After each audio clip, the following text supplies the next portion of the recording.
Hello everyone, this is Patnak coming to you with a new video, and today I'm venturing further in my video category known as Fantendo Games. This is a series where I take a look at fan-made Nintendo games to uncover the craziness inside. While I plan on making these videos for more than just Mario games in the future, I thought I should at least try a few more plumbing Italian games first. Let us begin.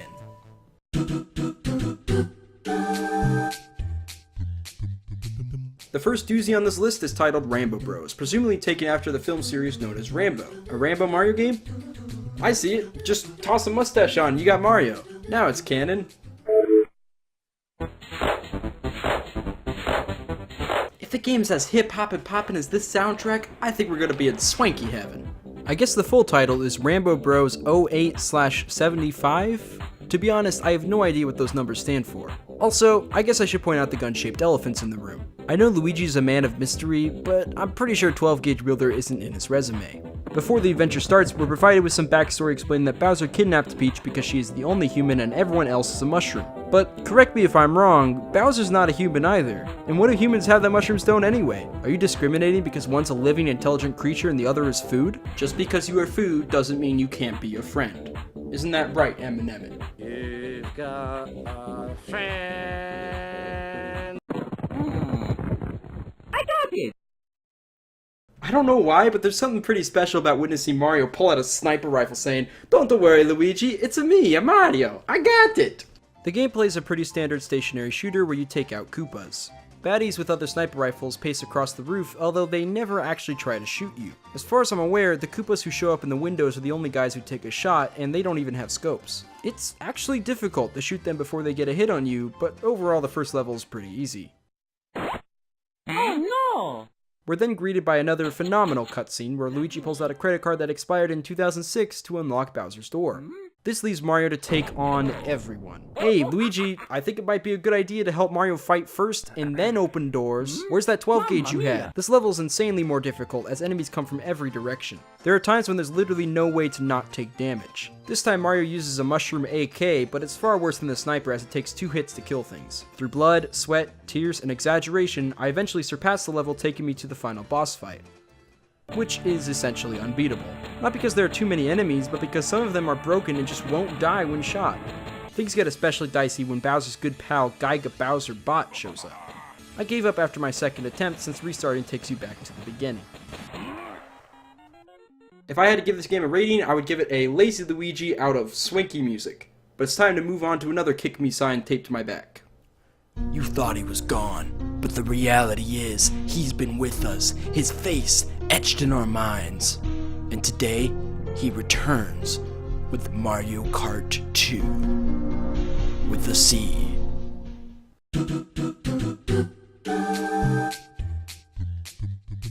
Mario Kart with the C is an experience I try to forget when I lie awake at night. Even though most of the scarring features that were in the first installment are still here, I will say there are some improvements this time around. For starters, you never actually have to look at Demon Mario's face, as the title screen is replaced with stock pictures of Mario, Metal Mario, Bowser Jr.'s disguise, and a miscolored Mario that likely came from MakeYourOwnMario.com. The background music is different, yet still somehow feels the same. It still loops every 10 seconds or so, except this time it's the only song that plays on every track. Gee golly, I love listening to this music 24/7. It's almost like I don't want to slam my head with the refrigerator door.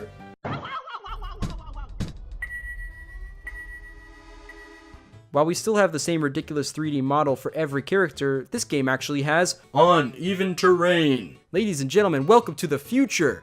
Oh wait, never mind. You still have to use arrow keys to move. Clearly in the past. Overall, this game is better than the last with actual item boxes, or I should say item squares, as well as banana peels that are no longer painted on the track. I do want to say that if you get out of bounds on Rainbow Road, it's surprisingly accurate to the actual Mario Kart games. Because when you're playing on real Rainbow Roads, you're never actually on the track. Other than the crazy momentum you gain to start flying, I don't have anything else worth noting about Mario Kart 2 with the C. If I were qualified, I would give this game an uneven terrain out of purgatory. And thankfully, I already looked it up. There is no Mario Kart 3 with the C. An end to an era. Oh no, there was audio trouble in this clip, but I'll just let you know we're playing Mario Bros. Defense.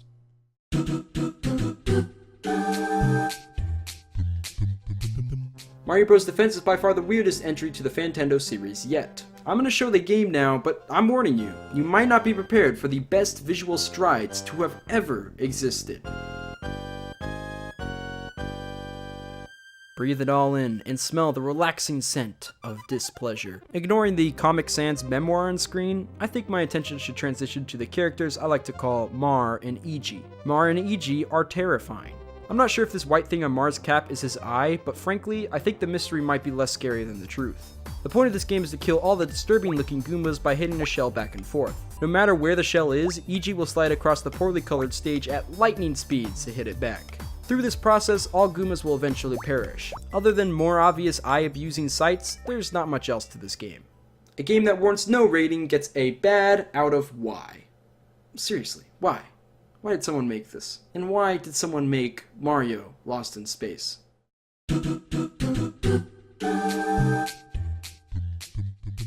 This game probably has the least material out of every game we've talked about. I was actually about to remove this game from my video completely until I turned up my speakers. Ladies and gentlemen, open your hearts, your ears, to the best, most wondrous symphony of all the background music we have heard today.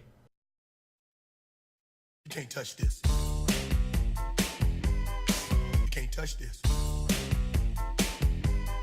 This is not edited in. This is actual audio being played from the game. It doesn't even sound bit crushed. How many megabytes were solely dedicated to adding hammer time?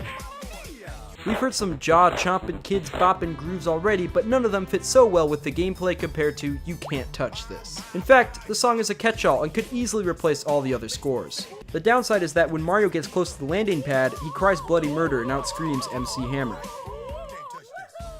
If you do land on the platform, and you have to fall extremely slow to do so, then you make it to the next level. Each level adds more asteroids, and it eventually becomes very difficult because you will usually spawn a pixel away from a space rock. It is incredibly unfair. But you know what? It's all worth it because the legendary MC Hammer is the true gatekeeper to Swanky Heaven. I give this game a perfect out of perfect. Out of Swanky Heaven. Listen, fellas, that's all for today, but you know what? I will be back, stronger, wiser, more powerful than ever. And in the meantime, you can check out my other videos by clicking the end cards. Thank you so much for watching, and I'll see you next time with more Fantendo Games. So long.